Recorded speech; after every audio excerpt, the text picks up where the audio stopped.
Bonjour à tous, dans cette vidéo je vais vous montrer comment calculer le racine double d'un nombre complexe, les deux manières connues. Première manière, algébriquement, on prend un exemple, résoudre cette équation, z carré est égal à 1 plus racine 3 fois i. Par exemple, cette équation. D'abord, on sait que le module de ça est égal à le module de nombre égaux, l'autre module est égal à l'autre nombre module. On pose d'abord, algébriquement, on pose z est égal à a plus ib et on cherche a et b. Bien sûr, a et b sont des nombres réels. Donc, le module de z est égal à racine partie réelle a carré plus partie imaginaire b carré. Ici, on a z carré. Donc, le module de z au carré, c'est le même que le module de z le tout au carré. C'est racine a carré plus b carré, le tout au carré. C'est équivalent à a au carré plus b au carré. Ici, dans l'autre côté, le module de 1 plus racine 3 fois i est égal à racine, la partie réelle c'est 1 au carré, plus la partie imaginaire c'est racine 3 au carré, est égal à racine 4, est égal à 2. Donc a carré plus b carré est égal à racine, ça est égal à ça. Ça, c'est la première équation. Deuxième équation, c'est z est égal à a plus ib. Donc z carré est égal à a plus ib carré. Donc ça est égal à a carré plus 2 fois abi plus bi carré. Ça, b i carré c'est moins 1. Donc c'est a carré moins b carré plus 2 AB fois i. Ça, c'est la partie réelle de z carré et ça, c'est la partie imaginaire. De l'autre côté, ça, c'est la partie réelle et ça, c'est la partie imaginaire. Donc, pour avoir a et b, il faut résoudre ce système d'équations. Partie réelle est égale à la partie réelle. Donc, a carré moins b carré est égal à 1.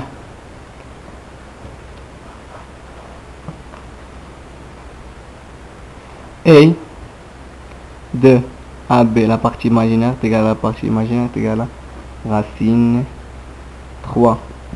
Et a au carré plus b carré, le module est égal au module a carré plus b carré est égal à 2. Carré plus b carré est égal à 2. C'est simple à résoudre cette équation. Ici il y a ligne 1, et ligne 2, et ligne 3. On doit jouer avec ligne 1 et ligne 3. Ligne 1 plus ligne 3.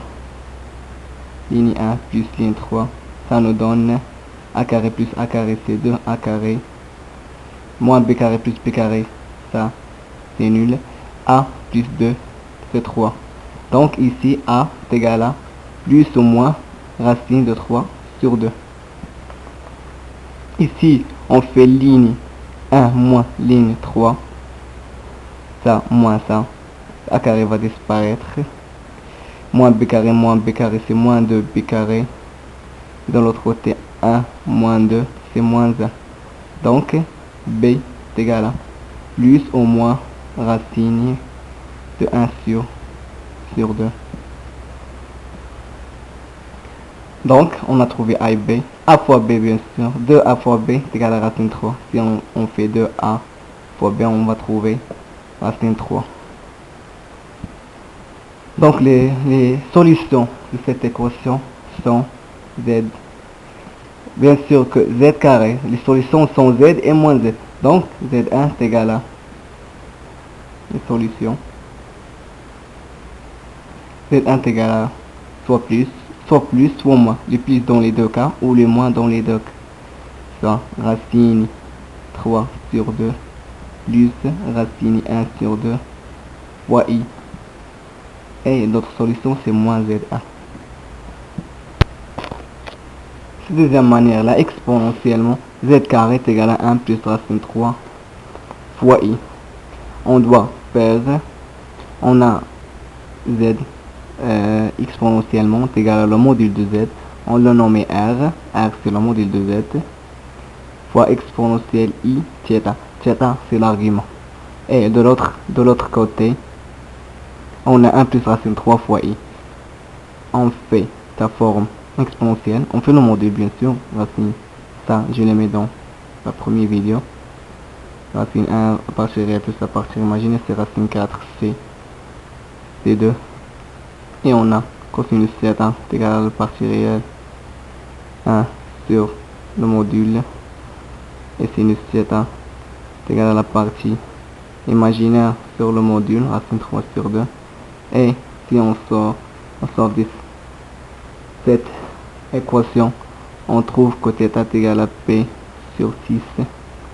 Donc ça, z carré c'est R au carré fois exponentielle I de θ. C'est carré. C'est égal à, de l'autre côté, le module 2 fois exponentielle I pi sur 6. Donc, nous intéresser à R et à θ. Ici, les nombres sont égaux. Donc, ce module est égal à l'autre module. R carré est égal à 2. Et 2 θ est égal à pi sur 6 plus 2k pi. Bien sûr, k et k variant de 0 jusqu'à ça, moins 1, jusqu'à l'exponentielle, moins 1. Donc, variant 0 et 1. 2 moins 1, c'est 1. K va prendre valeur 0 et 1. Les deux solutions, K va prendre valeur 0 et 1. Donc, ici, R carré est égal à 2. Donc, R est égal à racine 2. Et θ est égal à P. Ça, P sur 12. θ est égal à P sur 12 plus K pi. Ça, sur ça, c'est K pi. Et K variant 0, 1. Donc, les deux solutions sont les switches Z1. On va faire 4 égale à 0. Z1 est égal à le module racine 2 fois exponentielle I. Ici 4 égale à 0, ça nous reste P sur 12. Et Z2 est égal à racine 2 fois exponentielle I. C4 égale à 1, bien sûr, P sur 12 plus pi. C'est la même que racine 2 fois exponentielle I pi sur 12 fois exponentielle I pi. Et on sait que exponentielle I pi c'est moins 1. Donc ça, c'est moins racine 2 fois exponentielle I pi sur 2. Et ça, c'est moins Z1. Donc on a deux solutions, Z1 et moins Z1. Donc ça et moins ça. Donc les deux solutions sont racine 2 exponentielle I pi sur 2 sur 12 et racine 2 exponentielle et moins racine 2 exponentielle I pi sur 12. Car ici carré, si ce moins va disparaître avec le carré là. C'est ça, les deux manières connues pour résoudre une équation exponentielle, une équation complexe. Au revoir.